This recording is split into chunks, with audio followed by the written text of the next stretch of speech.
एक बार की बात है, कई सालों पहले सोनापुर गांव में एक भयानक हवेली थी, जिसके बारे में तरह तरह की अफवाहें फैली थी। हर किसी का मानना था कि उस हवेली में कोई चुड़ैल का साया है। काफी बार गांव वालों को वहां पर चुड़ैल के होने का एहसास भी हुआ था। एक बार गांव के लोग गांव के चौराहे पर बैठकर सभी हवेली के बारे में बात कर रहे थे। अरे भैया, हवेली में भूत का साया है। मैंने खुद पेड़ों से फूलों को उड़ते हुए खुद हवेली में जाते हुए देखा है। अरे नहीं कर लो भैया, वहाँ भूत का नहीं, वहाँ पर चुड़ैल का साया है। मैंने 2 पायलों की आवाज सुनी है। अरे सुनील चचा, भूत चुड़ैल नहीं, वहाँ तो राक्षस है, राक्षस। मैंने देखा, मेरी गाय का दूध अपने आप निकलकर बर्तन में चला गया भैया, और फिर बर्तन हवेली में। बात तो सही है, मैंने भी हंसने की बहुत सी आवाजें सुनी हैं। जमींदार साहब, आपको हवेली और गांव के बीच में मजबूत दीवार बना देनी चाहिए। कम से कम ये भूत हमारे बच्चों को तो नुकसान नहीं पहुंचाएंगे। न जाने हवेली में भूत है कि चुड़ैल, लेकिन एक बार जब मेरे पति लकड़ियां काट रहे थे तो उनकी कुल्हाड़ी नीचे गिर गई। अचानक कुल्हाड़ी न जाने कैसे उड़ते हुए वापस उनके हाथ में आ गई। मेरी तो डर के मारे जान ही निकल गई थी। हाँ बिटिया, सच कहती हो, वहाँ कोई है जिसने हमारी सहायता की। मेरी पोती तालाब में डूब गई थी। अचानक तेज हवा चली और मेरी बेटी तालाब से उड़ती हुई बाहर आ गई। देखो भाइयों, मेरा बेटा अमेरिका से वापस आ रहा है। कुछ दिनों के बाद वो वापस चला जाएगा। उसे इन सब घटनाओं के बारे में खबर नहीं होनी चाहिए। उसके जाने के बाद मैं ये दीवार पक्की करवा दूंगा। गांव के ही किसान का बेटा भीखू खाद लेने शहर जा रहा था। रास्ता हवेली के सामने से ही गुजरता। जब वह हवेली के आगे से डरता हुआ पहुंचा तो उसने देखा एक सुंदर सी लड़की उसके सामने आकर खड़ी हो गई। तुम कौन हो और यहाँ क्या कर रही हो? तुम्हें नहीं पता ये हवेली भूतिया है, यहाँ रहना खतरे से खाली नहीं। मेरा नाम किरण है, मैं तो यहीं रहती हूँ। हम यहाँ आते जाते हैं, भूत तो नहीं देखा हमने कभी। अच्छा, पर ये तो भूतिया हवेली है और लोग कहते हैं यहाँ भयंकर चुड़ैलें रहती हैं। ये सब सुनकर भीखू मन ही मन डरने लगा।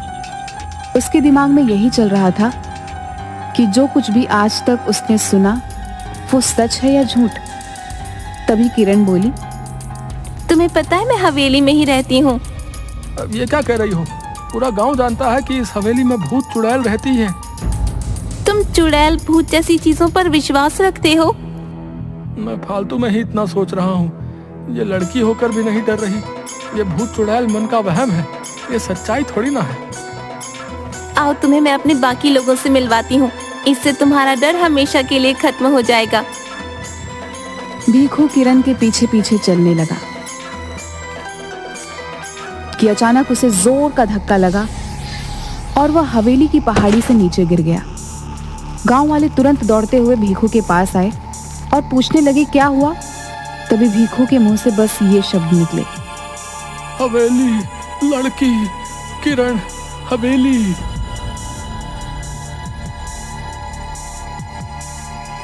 अब तो गांव में डर का भयानक माहौल बन गया था। सबको विश्वास हो गया था कि हवेली में किसी किरण नाम की चुड़ैल का साया है, जिसने भीखू को मार दिया है। इस घटना के अगले दिन ही जमींदार साहब का बेटा राजेश अपने दोस्त मयंक के साथ गांव आ रहा होता है।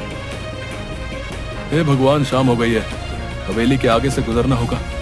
अरे राजेश भैया, आप उस हवेली की तरफ मत देखना, कहीं उन चुड़ैलों का साया आप पर भी ना पड़ जाए।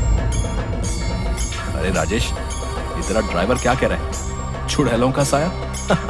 गांव के अंधविश्वासों का तो अपना ही मजा है।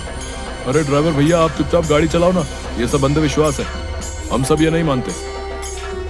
भैया, आज तक इस भूतिया हवेली में कोई एक रात नहीं गुजार पाया। बड़े बड़े लोग आए और बड़े बड़े दावे किए और फिर हार मानकर चले गए। अरे हम पढ़े लिखे लोग हैं, अमेरिका से आए हैं, हम इन सब बातों को नहीं मानते। ये सब अंधविश्वास है। अगर हमें सचमुच भूत प्रेत देखने को मिल जाए तो इन छुट्टियों का मजा आ जाएगा। क्यों राजेश? क्या हुआ बिरजू? अरे ये गाड़ी के आगे इतने सारे फूल कैसे पड़े? लगता है किसी ने हमारा स्वागत करने के लिए रखे। तो यहाँ रुकना खतरे से खाली नहीं भैया। मैंने अभी अभी किसी को यहाँ से जाते हुए देखा है। ये सब हवेली की चुड़ैलों का काम है। अरे तुम गांव वाले भी कमाल हो, हैं? खुद ही सब कुछ करके शर्मिंदा हो जाते हो। मैं सब जानता हूँ, गांव वालों ने ये फूल बिछाए होंगे, लेकिन अब अपना नाम बताना नहीं चाहते। राजेश भैया, मैं झूठ नहीं बोल रहा। जब आप हवेली में एक रात बिता लेंगे तो आपकी सोच भी बदल जाएगी। यार बिरजू, तुम पहले घर पहुंचाओ, बाद में देखेंगे। अभी तो बहुत जोर से भूख लगी है। मेरे पेट में तो हाथी, चूहे, भूत, प्रेत सब दौड़ रहे हैं।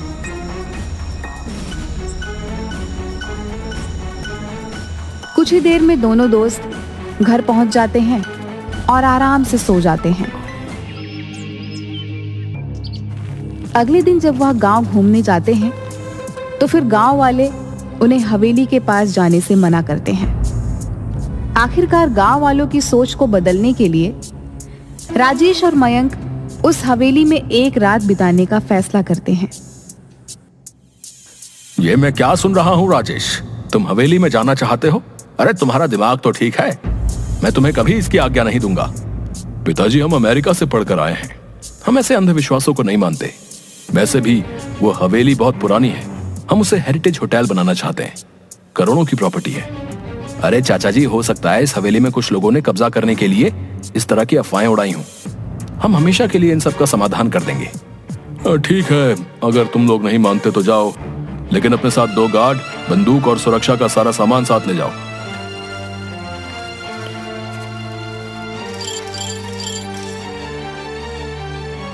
आप लोग सो जाइए, हम सब बाहर ही बैठे हुए हैं। कोई भी बात हो तो तुरंत आवाज दीजिएगा।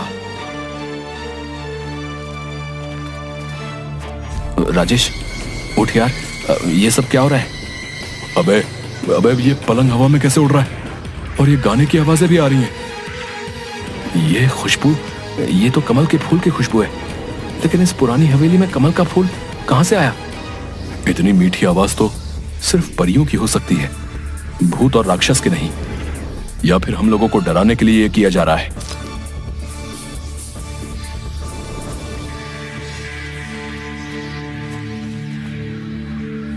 क्या तुमने वही देखा जो मैं देख रहा हूं? हाँ यार, ये तो सचमुच भूतिया है।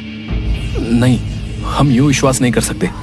मुझे तो लगता है कि ये कोई ऐसा बंदा है जिसे इस टाइप के हॉरर इफेक्ट के बारे में बहुत कुछ पता है। चलो हवेली की लाइब्रेरी में चलते हैं, कुछ तो मिलेगा।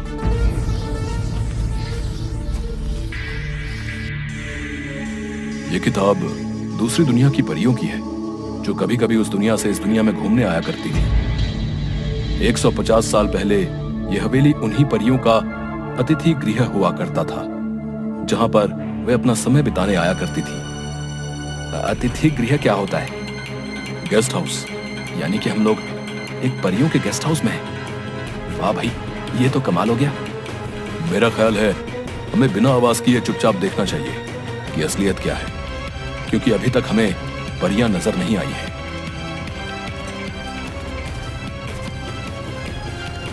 इसके बाद वो परियों का इंतजार करने लगते हैं।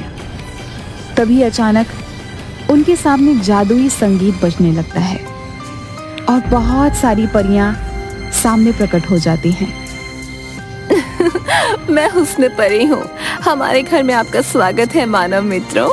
हमें खुशी हुई कि तुम हमारे यहाँ आए। आप दोनों तो कितनी अच्छी हो, तो आप लोगों से लोग डरते क्यों हैं? इसका जवाब तो वही दे सकते हैं। क्या तुम दोनों को भूख लगी है? हाँ, भूख तो लगी है। जो खाना लाए थे वो तो कब का खा चुके हैं हम दोनों। क्या तुम हमारी मदद करोगे इस हवेली की सफाई करने में? हाँ, क्यों नहीं।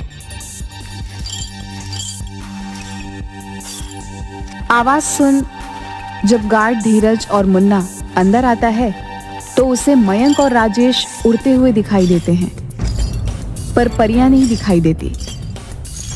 वो डर कर उन्हें छोड़कर वहां से भाग जाते हैं और जमींदार के पास पहुंचते हैं। जमींदार साहब, गजब हो गया। लगता है राजेश भैया और उनके दोस्त को भूतों ने अपने कब्जे में कर लिया। वो दोनों हवा में उड़ रहे थे। हे भगवान, अब क्या होगा? मेरे बच्चों को प्रेतों ने अपने कब्जे में लिया है। भूतों ने नहीं, चुड़ैल ने किया है।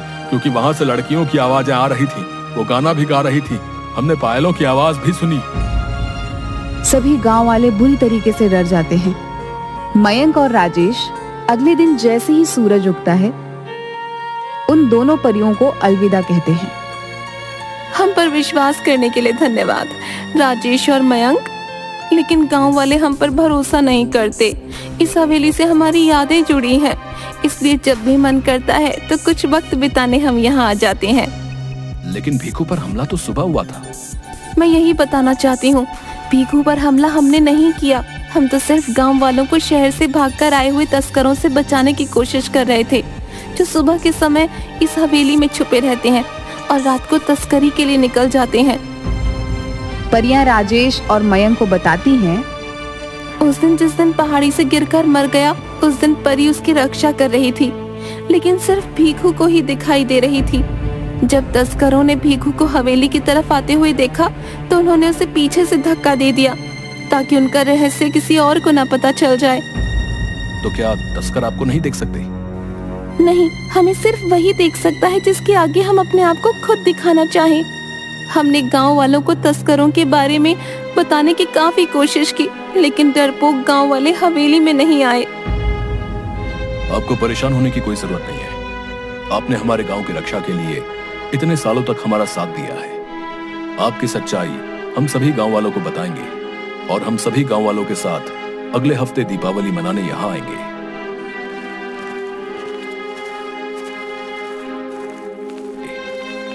राजेश और मयंक सारी कहानी सबको बताते हैं। पुलिस को तस्करों की सूचना दे दी जाती है। पुलिस छापेमारी करती है और सभी तस्करों को गिरफ्तार कर लेती है। अरे आज तुम सब लोग हत्या चढ़े हो। अब देखो इंस्पेक्टर टोंडे तुम लोगों के साथ क्या करता है। सबके नाक में दम करके रखा था। थानेदार साहब धन्यवाद वक्त से आने के लिए। आप इन सबको कड़ी से कड़ी सजा दिलवाइएगा। इन्होंने भीखू की हत्या भी की है। अरे ले चलो रे इन सबको गाड़ी में भर के। आप सब गांव वालों को अब इस हवेली से डरने की कोई जरूरत ना है। कुछ ना होते ये भूत प्रेत। समझदार बनो तुम सब राजेश और मयंक की तरह। गांव वालों को राजेश की बात पर भरोसा होने लगता है।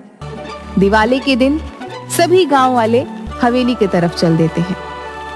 परियों ने पूरी हवेली को दीपों से सजाया होता है। हवा में आतिशबाजी होने लगती है। परियां सबके सामने प्रकट हो जाती हैं।